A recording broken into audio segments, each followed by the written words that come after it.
কানাডাকে যুক্তরাষ্ট্রের ৫১তম অঙ্গরাজ্য হবার প্রস্তাব নিয়ে আলোচনার মধ্যে এবার দেশটিকে যুক্ত করে যুক্তরাষ্ট্রের নতুন মানচিত্র প্রকাশ করেছেন নবনির্বাচিত প্রেসিডেন্ট ডোনাল্ড ট্রাম্প।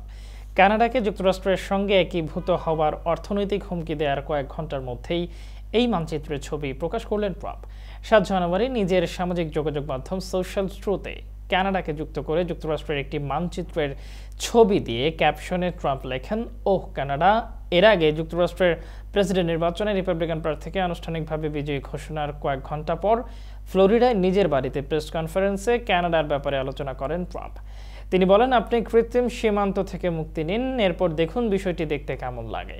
বিষয়টি জাতীয় নিরাপত্তার জন্য অনেক ভালো হবে। ট্রাম্প আরও বলেন, কানাডা ও যুক্তরাষ্ট্র এক হবে। কানাডার সামরিক ব্যয় নিয়ে উদ্বেগ প্রকাশ করে ট্রাম্প বলেন, তাদের সেনাবাহিনী খুবই ছোট, তারা আমাদের সেনাদের উপর নির্ভরশীল। সব ঠিক আছে, কিন্তু আপনারা জানেন তাদের এর জন্য অর্থ দিতে হয়, এটি খুবই অযৌক্তিক। যুক্তরাষ্ট্রের সঙ্গে কানাডাকে একীভূত করতে সামরিক শক্তি প্রয়োগ করবেন কিনা এমন প্রশ্নের জবাবে ট্রাম্প বলেন, অর্থনৈতিক শক্তি প্রয়োগ করবেন না তিনি।